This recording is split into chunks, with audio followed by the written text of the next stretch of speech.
Even on Mother's Day, the market doesn't stop. Make sure you guys smash the crap out of that subscribe button so you guys don't miss out on more awesome content. You know, I figured we would... It's Mother's Day, right? Like, we have to go look at the only abbreviation of mom in the entire game. You know, Dark Arm Dragon is dad, of course, but we do have a mom. The Maiden of Macrobee here actually is the only card in the game that I know of that has the MOM abbreviation. But mom here from Duelist Genesis, these are extremely cheap. The only reason why this card doesn't ever get the recognition that, you know, dear old dad does is because, unfortunately, one of these cards had actual meta application and the other one is just a hot pile of rust that sits in a binder. The answer is both of them are now worthless and sit in a binder, but one of them had a better chance in their pride. Jokes aside, though, it's Mother's Day. Go say Happy Mother's Day to your mom. If your mom's not with us, think about her a little bit, you know. It's the best thing that you can do to celebrate these days. If not, go take your grandmom out to get some food today, you know. Do the family things, all right? All right, so the Charmers have become an interesting topic of conversation over time here, just how, you know, these cards have fallen so much from the former grace that they were.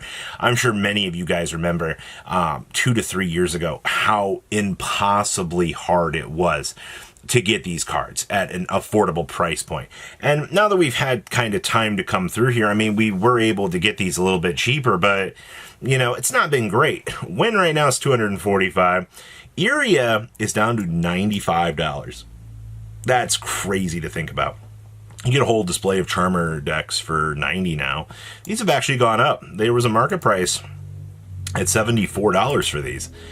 And yeah, they actually also, that was back in January. That's interesting. I see not a lot of those are moving. Linna's are $35 for the Starlight. This is real people. $45 on the Charmers of the Grand. $55 just for, you know, the Spirit Charmers. Hida Starlights are $36 now. That's crazy. $46 on the whole quartet. DeHark Starlights, these are $32 now. That's also crazy. Osses are 22s. Holy crap. The QCR DeHarks are 15s. You know, had you, like, held on to these, if you had gotten the Starlights and you held on to them, you know, for collection purposes, surely watching the value just go down won't actually hurt you, but they did. $8 on the Win QCRs. The Hidas are also $8.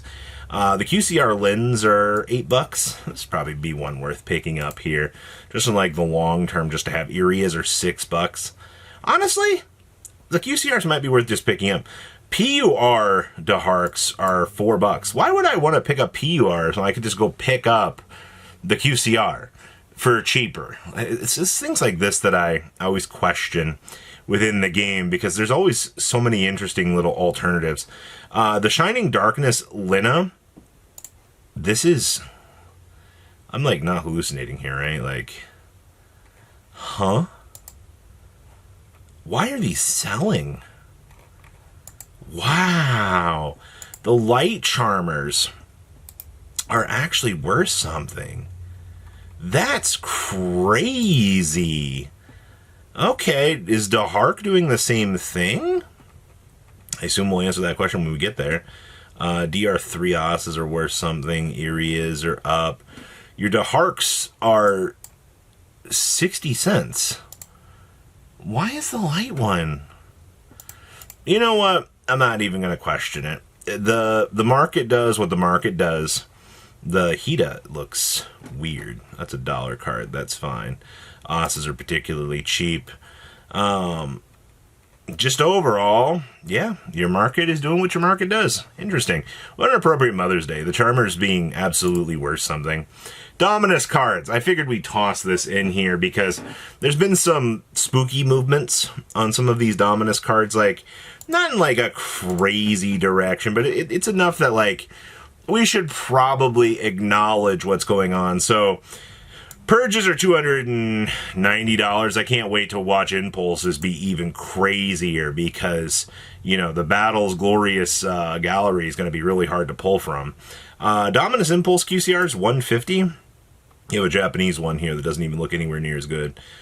Sparks are $158 right now. Purges are $68.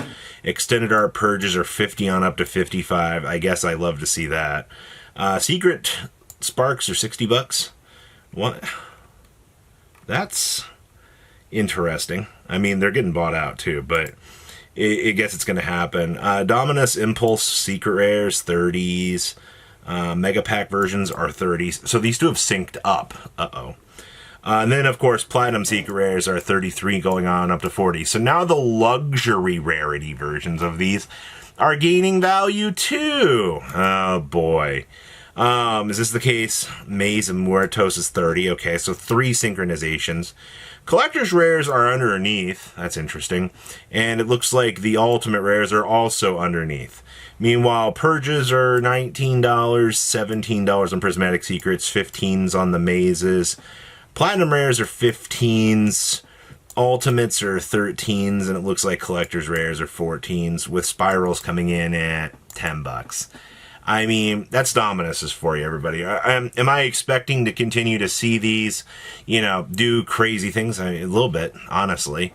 Magnet Force. We popped in on this card a couple of times. It makes all of your monsters on the field who are Machine or Rock unaffected by your opponent's monster effects, except their own. This is kind of funny. You gotta remember, like, this is the card that Yugi used against himself, the Pharaoh, in like the final ceremonial duel. You can get Italian copies for a whole $5 a piece, which, I mean, if I could find the application as to why this card is particularly worth wanting to have, then I'd be a little bit more confident in this. But it's just crazy that, like, these bump up so quick that it's crazy. And obviously, like, your sales data, it's not great, but I mean, somebody bought 48 Italian copies at 90 cents a piece back on 4/21. So there you go. First edition starter deck Yugi North American version. This now has a market price at $3,000. I had to do a double take on this, but I love that you can get the Spanish version for $125, and then you can get a Spanish first edition starter deck for $1,500. But what caused this is one of these actually recently moved. So what's actually been happening with like some of this old Yugi stuff right now is you're watching a lot of the collector player base wanting to pick this stuff up. Obviously, I mean, I'm not surprised to see that people want to pick up this stuff, but it's a little bit horrifying to see the amount of money that people are willing to spend some of these classic Yu-Gi-Oh cards, you know, and where they're going.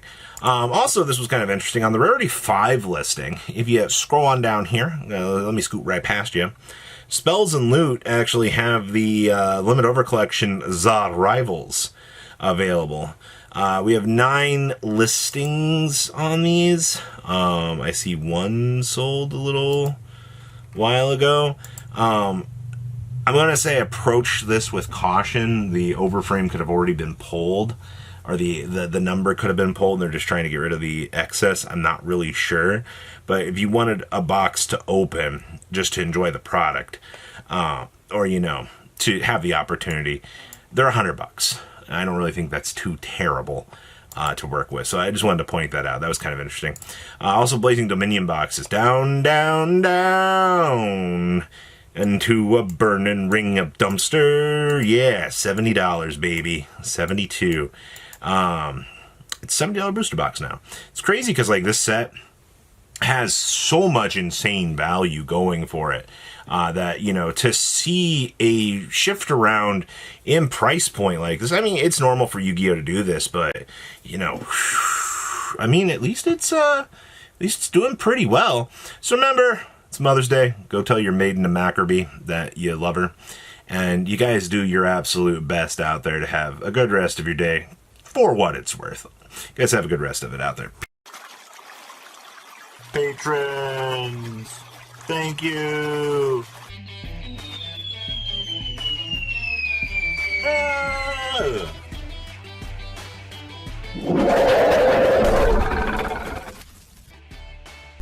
Thank you so much for watching. Check out these other videos.